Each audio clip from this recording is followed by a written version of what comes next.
بسم اللہ الرحمن الرحیم نحمدہ ونصلی ونسلم علی رسولہ الکریم اما بعد وجمع جمع جمعا مؤنث اجمع وكذلك قطع بطع بصع۔ سبق نمبر 60 ہے شرح جامی کا، اور یہاں سے مصنف رحمۃ اللہ علیہ عدل تحقیقی کی ایک اور مثال لا رہے ہیں، جمع، اور اس کو یوں سمجھیں کہ جمع یہ چونکہ اہل عرب اس کو غیر منصرف پڑھتے ہیں، تو ہم نے دیکھا کہ اس کے اندر دو سبب کون سے ہیں کہ جن کی وجہ سے اس کو غیر منصرف پڑھتے ہیں۔ تو ایک سبب تو ہمیں دستی مل گیا کہ یہ وصف ہے، اس کے اندر پوشیدگی ہے، بہام ہے، تو یہ ایک سبب ہمارے سامنے آ گیا، لیکن ایک سبب سے تو غیر منصرف بن نہیں سکتا، تو دوسرا ہم ڈھونڈتے گئے لیکن ہمیں کچھ نہ ملا، تو ہم نے پھر ظاہر بات ہے آخر میں جا کے اس کو عدل کی طرف اس کو اعتبار کر لیا، اور اس کو ہم نے عدل کے طور پر دوسرا سبب لے لیا۔ اب عدل کے طور پر جو ہم نے لیا ہے تو محض تقدیری اور فرضی نہیں ہے، بلکہ تحقیقی بنیادوں پر لیا ہے، دلیل کی بنیاد پر لیا ہے، تو اس وجہ سے عدل تحقیقی ہو گیا۔ اب وہ دلیل کیا ہے؟ تو یہ جمع یہ جو ہے یہاں پر یہ جمع جمعہ کی چونکہ جمع ہے اور جمعہ واحد مؤنث ہے، تو جمع اس کی جمع تکسیر مؤنث ہے، اور اس کا جو مذکر آتا ہے وہ اجمع بروزن افعل کے آتا ہے۔ اب ہم نے اس کو جمع کو معدول کر لیا ہے، اور اس کا معدول عنہ ہم نے لیا ہے جمع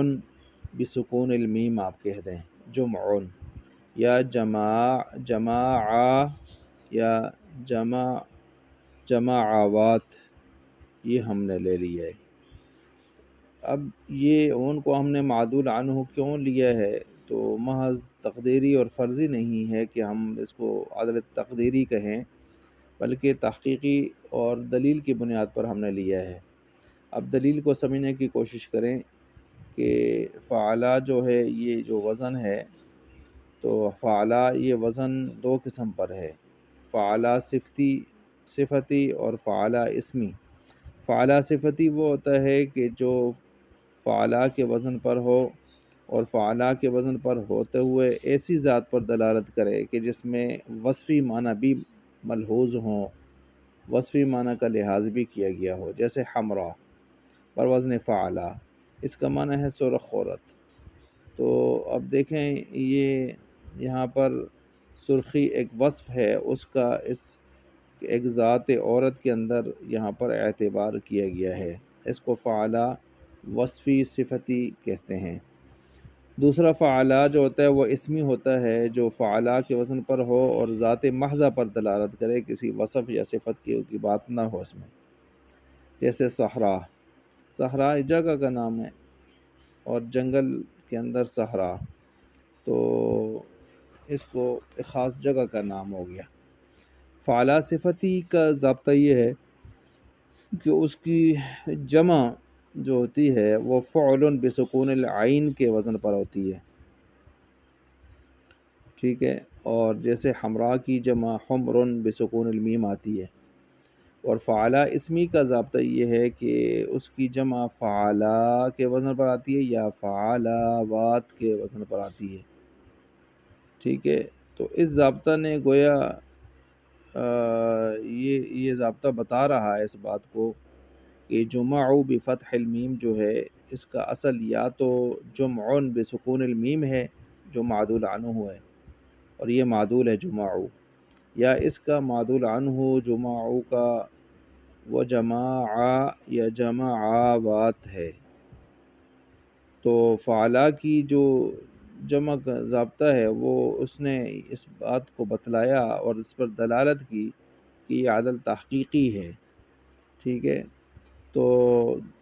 یہاں پر پھر دوسرا جو سبب ہے وہ وصف ہے، تو دو سببوں کی وجہ سے غیر منصرف ہو گیا۔ تو گویا یہاں پر خلاصہ یہی نکلا کہ ایک وصف ہے اور دوسرا عدل ہے۔ عدل کیسے ہے کہ یہ جمع یا تو جمعن تھا یا جماع تھا یا جماعات تھا، تو یہ یعنی فعلا وصفی صفتی یا اسمی، اس کے حوالے سے یہاں پر ہم نے تشریح کر دی۔ فأحد السببین فیہ العدل التحقیقی والآخر والصفت الأصلیہ۔ یہ ایک سوال اس کا جواب ہے کہ اگر جمع بسکون المیم سے معدول کرتے ہیں آپ اور اس کو معدول عنہ بناتے ہیں جمع کو، تو پھر تو غیر منصرف ہونا تسلیم شدہ ہے، ٹھیک ہے جی۔ لیکن اگر آپ اس کی جمع اور اصل جو ہے معدول عنہ نکالتے ہیں جماع یا جماعات، تو یہ تو اسمی ہے، تو فعلا اسمی کی جمع آ رہی ہے، اور فعلا اسمی اس میں اسمیت آ گئی، ٹھیک ہے۔ تو جب وہ اسمیت آ گئی تو ایک ہی سبب پایا گیا، دوسرا وصف نہ پایا گیا، یہاں تو اسم ہوا، تو اسم والی صورت میں فعلا، اسمی والی صورت میں ہم غیر منصرف ماننے کو تیار نہیں، صفتی میں ٹھیک ہے۔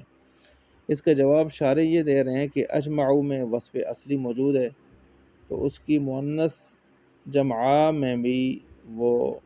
وصف اصلی موجود ہے۔ جب اس میں موجود ہے جمعہ کی، تو اس کی جمع جو جمعو آئی ہے اس کے اندر بھی وصف اصلی موجود ہوگا۔ البتہ بعد میں عارض کی وجہ سے اگر یہ باب تاکید میں یہ اگر اسم بن گیا ہے، اور تاکید کا معنی یہ یعنی اسم بن گیا ہے تاکید کا، تو یہ اگر کل کے معنی میں استعمال ہونے لگا ہے، تو چونکہ وصف اصلی تو پہلے سے موجود ہے اور وہی یہاں پر غیر منصرف کا سبب بننے کے لیے ہمارے ہاں معیار ہے، تو لہٰذا ہم اس غلبہ اسمیت کا جو بعد میں آیا ہے اس کا نقصان جو پہنچا رہا ہے، تو ہم اس کا اعتبار نہیں کریں گے، ٹھیک ہے۔ کیوں؟ ہم نے وصف اصلی کے اعتبار کیا، وصف اصلی جب موجود ہے تو بعد کی اسمیت کے غلبے آ بھی جائیں، کوئی مسئلہ نہیں ہے، جیسے آپ نے پڑھا تھا ارقم، اور اسی طرح جو ہے اسود، یہ دو کالے سانپوں کے نام، یہ کالا اور ڈبڈبا سانپ کا نام پڑ گیا، لیکن اسمیت اگرچہ اس پر غالب ہو رہی ہے، لیکن وضع کے اعتبار سے جب وصفیت موجود ہے تو ہم اس کو غیر منصرف پڑھیں گے، ٹھیک ہو گیا۔ وفی جمع و اخواتی، اور جمع اور اس کے اخوات جو ہیں اس کے حوالے سے یہاں پر ایک سوال مقدر کا جواب ہے کہ اجمعو کی جو مؤنث ہے احد السببین، اس میں ایک تو سبب اس کے اندر عدل ہے مؤنث میں، تو اب یہ بتائیے کہ خود اجمعو میں احد السببین جو ہے وہ عدل ہوگا اور دوسرا وزن فعل ہوگا، پھر تو عدل اور وزن فعل جمع ہو جائیں گے، حالانکہ ان میں تضاد ہے، یہ آپس میں جمع نہیں ہو سکتے، اپنے اپنے ان کے اوزان ہیں خاص، تو یہ کیسے اپنے جمع کر لیے اجمعو کے اندر؟ چلیں جمعو میں تو ہو گئے، لیکن اجمعو وہ اس کے اندر آپ کیسے کریں گے اس کو؟ تو جواب یہاں پر یہ دیا کہ اجمعو اور اس کے جو اخوات ہیں، اجمعو اور اس کے اخوات، تو ان کے اندر آپ کو کس نے کہا ہے کہ آپ یہاں پر جو ہے وہ عدل اس کو بنائیں؟ اس میں عدل بنانے کی ضرورت ہی نہیں ہے اجمعو وغیرہ میں، اس کے اخوات میں، اس میں ایک وصف موجود ہے اور ایک وزن فعل موجود ہے، کلمہ غیر منصرف ہو گیا، عدل بنانے کی ضرورت ہی نہیں ہے، ٹھیک ہے۔ اور ہم یہ پیچھے بھی یہ بات کر کے آئے ہیں کہ عدل اسباب ضروریہ و اعتباریہ میں سے ہے، کہ جہاں ہم پھنس جائیں گے اور کوئی ہمارے پاس سبب نہیں ہوگا اور عرب اس کو غیر منصرف پڑھ رہے ہوں گے، تو ہم مجبوراً اس کو عدل کی طرف لے کے جائیں گے، کیونکہ ہمارے لیے ہمارے پاس عدل کے علاوہ پھر کوئی اور راستہ چارہ کار ہی نہیں ہے، اس وجہ سے۔ اب یہاں اجمعو میں وزن فعل اور وصف موجود ہے، تو ہمیں اعتبار کرنے کی کیا ضرورت ہے، کیونکہ معاملہ حال ہے غیر منصرف ہونے کا۔ تو جمعوں میں چونکہ وصف تھا اور کوئی سبب نہیں بن رہا تھا، تو اس وجہ سے ہم عدل کی طرف گئے ہیں۔ وعلامہ ذکرنا لا يرد الجموع الشاذ، یہاں سے بھی ایک سوال مقدر کا جواب ہے کہ اخرو و جمعو، کہ آپ نے یہ کہا ہے نا کہ اصل پر اگر دلیل موجود ہونے کی وجہ سے عدل کا اعتبار کریں تو وہ تحقیقی بن جاتا ہے، تو اگر اس کو تحقیقی مان لیں، اور اخرو میں جیسے یہاں پر جو ہے اس میں تفضیل والا قاعدہ آپ نے لگایا کہ وہاں پیچھے آپ نے اس میں تفضیل والا قاعدہ لگایا ہے، اخرو من الاخرو فلاں، تو جی، اور جمع میں آپ نے فعلا کی جمع والا جو ضابطہ ہے وہ لگایا ہے فعلا کی جو معو میں، اور اس دلیل کی وجہ سے اگر آپ نے تحقیقی قول کیا ہے اس کو کہ اس کو عادل تحقیقی قرار دیا ہے، یعنی جیسے پیچھے آپ نے اخر و جمعہ کے اندر آپ نے دلیل پیش کر کے اس کو تحقیقی قرار دیا ہے، تو اسی قسم کی دلیل تو یہاں پر اقوس ان یبن میں بھی موجود ہے، وہاں آپ عادل تحقیقی کیوں نہیں قرار دے رہے کہ اقوس ان یبن جو ہے یہ اقواس ان یابن سے معدول ہو کر آئے ہیں، یہ مان لینا، کیونکہ نابن اور قوسن اجوف ہیں تو ان کی جمع افعال کے وزن پر اقواس انیاب آنی چاہیے، لیکن اقوسن ان یوبن آئے ہیں تو گویا یہ اقوسن ان یوبن جو ہے اقواس اور انیاب سے معدول ہو کر آئے ہیں، یہ مان لیں۔ اس کا جواب یہاں پر یہ دے رہے ہیں کہ بھائی ہم اوپر علامہ ہندی اور علامہ رضی کی دلیلوں کے جواب میں یہ بات وضاحت کے ساتھ کر کے آئے ہیں کہ عدل کے لیے دو چیزیں ضروری ہوتی ہیں، دو چیزیں، ایک تو وجود اصل، یعنی اس کا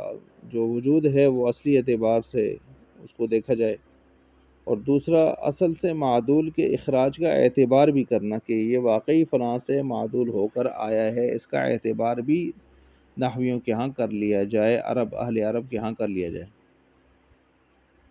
اب جتنی مثالیں پیچھے ہم نے دی ہیں، ٹھیک ہے جی، جمع و اخر وغیرہ، تو اس میں تو اصل موجود تھا اور اصل سے معدول کے اخراج کا اعتبار بھی نحویوں کے ہاں تھا، تو غیر منصرف تھے وہ، تو ان میں یعنی وہاں سبب ایک موجود تھا اور دوسرا عدل کے اعتبار کیا ہم نے، لیکن ابھی جو آپ اقواس انجمن کی بات کر رہے ہیں کہ اگرچہ ان کا اصل اقواس انیاب موجود ہے، فرض کر لیجئے، مگر اصل سے ان کے اخراج کا اعتبار نہیں کیا گیا، اور یہ اعتبار اس وجہ سے بھی نہیں کیا گیا کہ کلام عرب میں ان کو جو ہے وہ منصرف پڑھتے ہیں، غیر منصرف نہیں پڑھتے ہیں، تو لہٰذا اس وجہ سے ان کو ہم نے جمع شاذہ میں داخل کر دیا ہے ان کو، ٹھیک ہے، اور ان کی جمع جو ہے وہ ابتداً ہی خلاف القیاس اقوس ان آئی ہے، یعنی ایسے نہیں ہے کہ پہلے اقواس انیاب آئی تھی اور اس سے پھر معدول کر کے دلائے ہیں، بلکہ یہ خود شروع سے ہی اقوس انجوبن ہو کر آئے ہیں، تو لہٰذا اور اگر ان کی جمع جو ہے اقواس انیاب آتی تو اقوس انجوبن کو ان سے معدول کر کے اگر لایا جاتا تو پھر شاذہ نہ کہا جاتا نا، ان کو جو شاذہ کہا جا رہا ہے تو شاذہ تبھی کہا جا رہا ہے کہ یہ اقواس انیاب سے معدول ہو کر نہیں آئے، براہ راست بنے ہیں یہ قوس اور ناب سے۔ ومن هذا تبین الفرق بین الشاذ والمعدول، شاذ اور معدول کا فرق بیان کر رہے ہیں کہ شاذ وہ ہوتا ہے کہ جس کے لیے قانون جو ہے وہ موجود ہو اور اس کی مخالفت کی وجہ سے وہ شاذ کہلائے، قانون کی مخالفت کی وجہ سے۔ معدول جو ہوتا ہے وہ قانون کے مخالف نہیں ہوتا، بلکہ معدول کا اصل قانون کے موافق ہوتا ہے، معدول کا جو اصل ہوتا ہے وہ اصل قانون کے موافق ہوتا ہے اور یہ اس سے نکل کر آتا ہے۔ ولا قاعدہ للاسم المخرج، یہاں سے یہ بتا رہے ہیں کہ اگر آپ کا یہ کہنا ہے کہ اقوس انجوبن کو شاذ اس لیے کہا جاتا ہے کہ اس کی جمع ابتداءً ہی خلاف القیاس اقوس انجوبن آئی ہے، اور ان کی جمع اقواس ہوتی اگر تو یہ اس سے معدول ہو کر آتے تو ان کو شاذہ نہ کہا جاتا، تو اس بات کو ہم تسلیم نہیں کرتے، کیونکہ ممکن ہے کہ ان کی جمع اقواس انیاب ہی ہو اور یہ اس سے معدول ہو کر آئے ہوں، مگر معدول ہونے کا جو ضابطہ عام طور پر مروج ہے اس کی مخالفت کی وجہ سے شاید ان کو شاذ کہا گیا ہو، نہ کہ وہ وجہ جو آپ بیان کر رہے ہیں اس وجہ سے شاذ۔ تو شارح نے اس کا جواب دیا ہے کہ بھائی اسم معدول کے لیے، اس میں معدول کے لیے کوئی ضابطہ مقرر نہیں کیا نحویوں نے کہ جس کی مخالفت سے شذوذ لازم آیا اور اس طرح کی گفتگو کرنی پڑے، لہٰذا یہ ایک فرضی اور فضول سی بات ہے جو آپ نے یہاں پر کی ہے۔